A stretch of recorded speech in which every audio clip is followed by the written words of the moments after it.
out breath and then some. Um, Welcome to MollyMidway News at Noon, Bardotown News at Noon. Got a flash of Bardotown in pink, way too pink, but compellingly pink. Even more so in person. Anyway, and weather, too.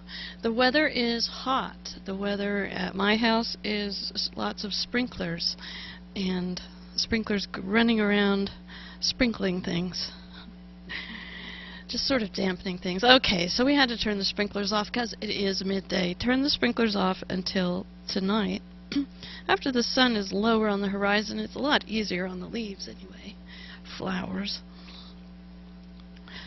It depends. Unless you're in the southern hemisphere of the United States, it might be just like late spring. Who knows?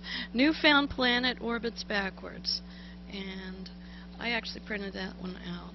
So let's get this straight about this newfound planet that orbits backwards. What is backwards in comparison to frontwards? Which ones, what are we saying here? Space.com, Wednesday, August 12th. Planets orbit stars in the same directions that the stars rotate. They all do except one. A newfound planet orbits the wrong way. They're really kind of giving it backward compared to the rotation of its host star. Its discoveries think a near collision may have created the retrograde orbit, as it is called. The star and its planet, WASP-17, are about 1,000 light years away. The setup was found by the UPC's Wide Area Search for Planets, that's the WASP, W-A-S-P, project in collaboration with Geneva Observatory. The discovery was announced today, but has not yet been published in a journal. I bet by now it has been several journals, online journals, offline journals soon. I would have to say this is one of those strangest planets we have ever heard about, says the guy, astrophysicist at MIT. What's going on? A star forms when a cloud of gas and dust collapses. That's sort of how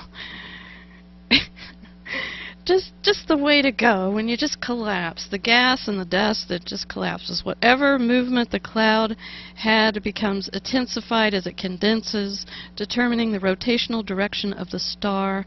How planets form is less certain. They are, however, known to develop out of the leftover, typically disc-shaped mass of gas and dust that swirls around a newborn star. Wouldn't you love to be born amidst dust and fire and gas? And so what direction that material is moving, which is the direction of the star's rotation, becomes the direction of the planet's orbit. That's usually the way it goes. Whichever the way the star is going, the planets are doing the same thing. WASP-17 likely had a close encounter with a larger planet, and the gravitational interaction acted like a slingshot to put WASP-17 on its odd course, the astronomers figure. They've got to change that name. But it was the 17th extrasolar planet, you know, that they were looking for in this particular observatory. I think it's extremely exciting. It's fascinating that we can study orbits of planets so far away.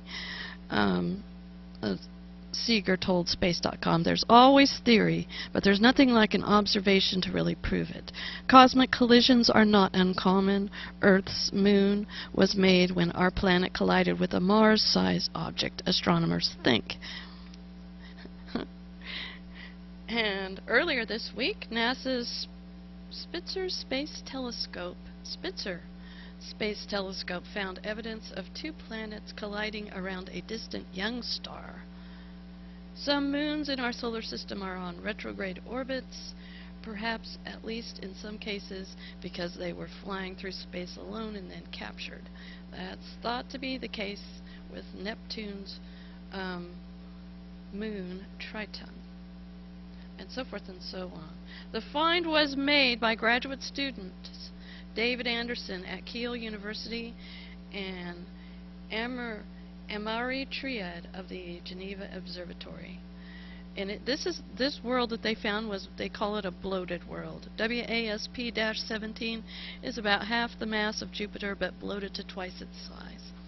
This planet is only as dense as expanded pyrostyrene, whatever that is, 70 times less dense than the planet we're standing on. The bloated planet can be explained by a highly elliptical orbit, which brings it close to the star and then far away, like exaggerated tides on Earth. The tidal effects on WASP-17 heat and stretch the planet, the researchers suggest. WASP-17 is the 17th extrasolar planet found by the WASP project, which monitors hundreds of thousands of stars, watching for small dips in their light when a planet transits in front of them. NASA's Kepler Space Observatory is using the same technique to search for Earth-like worlds. And I think it's going to find a bunch of them. They may not be exactly Earth-like, but you know, the third planet from a G-type star. Chocolate. We're just going to cut right to the chase here after the planets. Is chocolate cuts death rate in heart attack survivors.